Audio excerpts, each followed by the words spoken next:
Okay, so I'm going to talk through my process here of changing strings. So these strings have been on for a while. You roughly want to change them about every 2 to 3 months, depending on how often you play.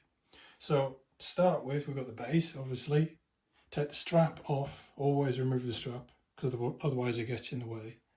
The other thing I've got on this table is just a little mat there just to protect the bottom of the body. I've also got this neck rest here, which is useful because it angles the neck and the headstock up so that you've got more room to work. If it's lower down like this, again it can help, but if it's completely flat to the floor or even resting there on the screwdriver, it's a little bit too low down to work with. So that's why I have that. Next, of course, you want a string winder. So this is a manual string winder, not endorsed by Ernie Ball, but it's a pretty good one, specifically for bass there, so it fits the lollipop style tuners. The other thing that you can do is get an attachment here for a screwdriver, which is literally the same size, but obviously speeds things up in terms of taking the string off and then putting the string back on. Next, a cloth for either lemon oil conditioner for your fretboard. This helps keep your fretboard nice and moist and also protects it from wear. But I also use this, again, not endorsed by Fender, but this is a fingerboard remedy, which is kind of a stronger version of the lemon oil. So I'll be putting that on in a minute. And then obviously you've got a tuner, any kind of clip-on tuner that will clip onto the headstock or one that will plug into the input jack. And then finally you've got your strings. So what we're going to do here is think about it in terms of tension. So least tension, most tension. So starting with the G, because it's the thinnest string, it has the most tension. And what I want to do is kind of maintain the maximum amount of tension on the neck so that I don't have to be doing a full setup after I've changed all the strings. So this is why you want to do one string at a time. So we're going to start from G, then do D, then A, and then E, because that has the least amount of tension. So to start off with, you want to take your string winder and play a note, and then you can hear that decrease in pitch so that you know that you're going the right way. Because I've had students who've done it the other way and they end up snapping the string if you tighten it too much. So that's one way. And then obviously you keep going and keep going. The easiest way to speed that up is to use a electric screwdriver like this, or a drill. If you're using a drill, an actual power drill, make sure it's on its lowest setting. And we basically just attach and then wind that all the way down until it is completely loose. And then when you're feeding it through the bridge, again, make sure that you don't scratch the body with this string. You can always put that cloth down here if you need to. And then do whatever you need to do with your old strings. You can recycle them, make bracelets out of them, or whatever you want to do, or just throw them away. So now that we've got one string missing, we're going to use some of this fretboard conditioner. So I'm going to put a little bit on the cloth, like so, and then just rub it in all the way in between the frets. Now it doesn't matter, of course, if you get it on the string below, because you're changing that string. And you can see the color difference here between the conditioned part and the unconditioned part, particularly down here. I know the lighting's not great for picking this up, but particularly here you can see more of the natural grain of the wood and you want that, and then just wipe off any excess. And at this point it's a good idea to clean the other parts of the base as well, so you can give that a little dust around here if you want, but that's not essential. That's more of a cosmetic thing.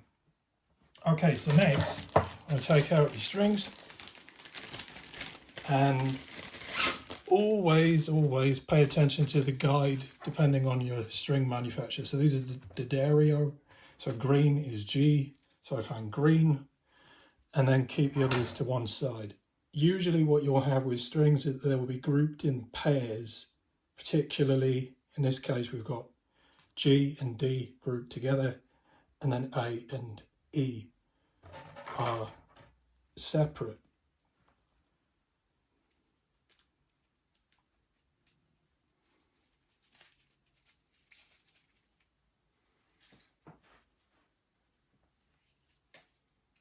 Okay, so now we take the string, feed it through the hole in the bridge, bring it up through into the saddle all the way like so. Now next you want to think about the length of the string. So here we've got our machine heads, and you want to be thinking about the distance and the length of the string compared to the machine heads. So because this is the furthest away machine head, you don't actually need to cut this string at all. So we want to be roughly at least one machine head away. So you can do this in centimeters, millimeters, inches, whatever you want to do, but I think the easiest guide is to do it in machine head lengths. So I take a machine head length of that, and then there's a little bit extra. So I don't actually need to cut this string. But what I do need to do is just nip the end so that we have a nice right angle. That right angle is going to sit inside the hole. So if you just hover over here, you'll see the hole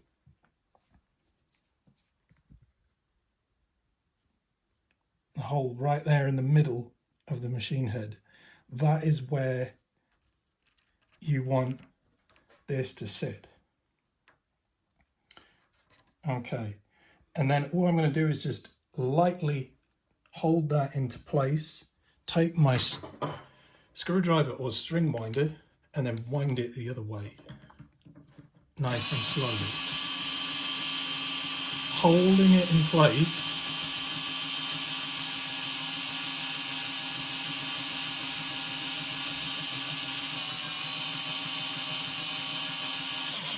And then as soon as you start seeing a little bit more tension, this is when you take your other hand and just slot that around the nut and into the string tree like so. And then continue until you start feeling some kind of resistance. So there I can feel some resistance. So see if I push down there is some resistance. And then check it with my tuner. So clip your tuner on.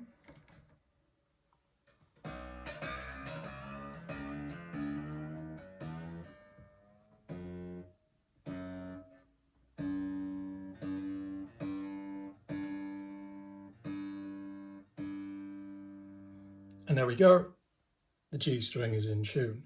Now, the one thing that will happen is that as you change strings and then put strings back on, so you're increasing and then decreasing the tension, the strings that you have restrung will go out of tune. So you will need to tune again. Take the tuner off the headstock for now, and then repeat the same process for each string. So you go through, do the D string, the A string, and the E string. So let's do the D string as an example, because this one may need cutting very slightly.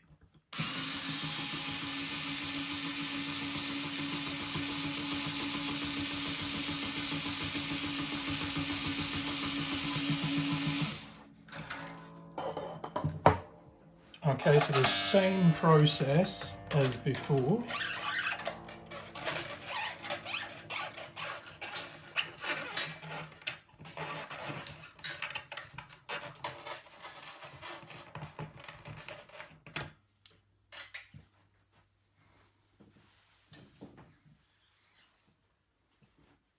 Feeding that string through the hole of the bridge.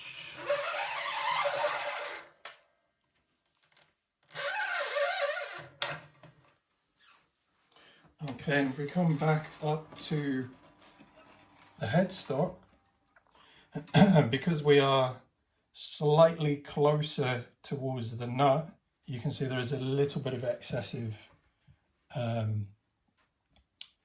string.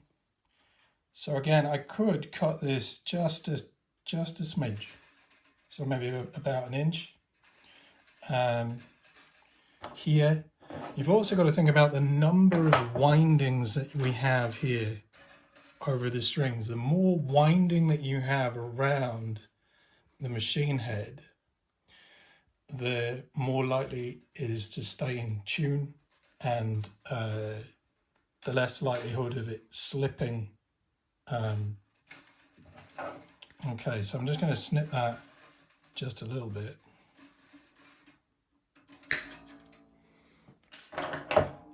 And then repeat the same process as before. A slight right angle into the hole.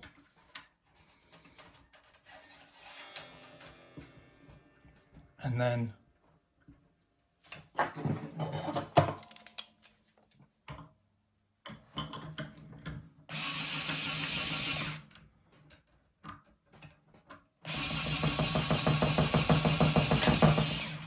now you can see there that it's popped out because I haven't kept my finger down. So what I need to do is keep my finger down like so, and just apply a little bit of pressure.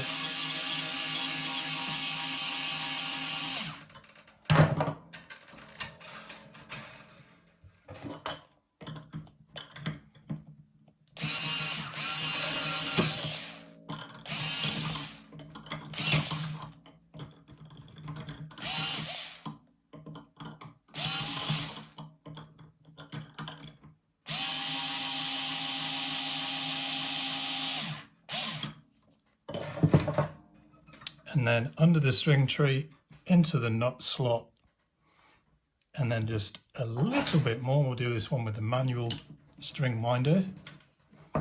Little bit more until you start feeling the resistance again.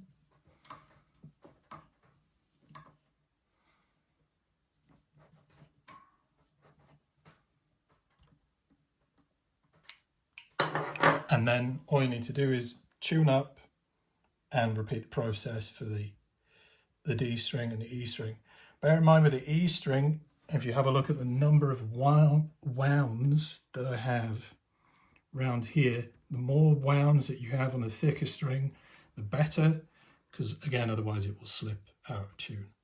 Hopefully that helps, and yeah, happy restringing.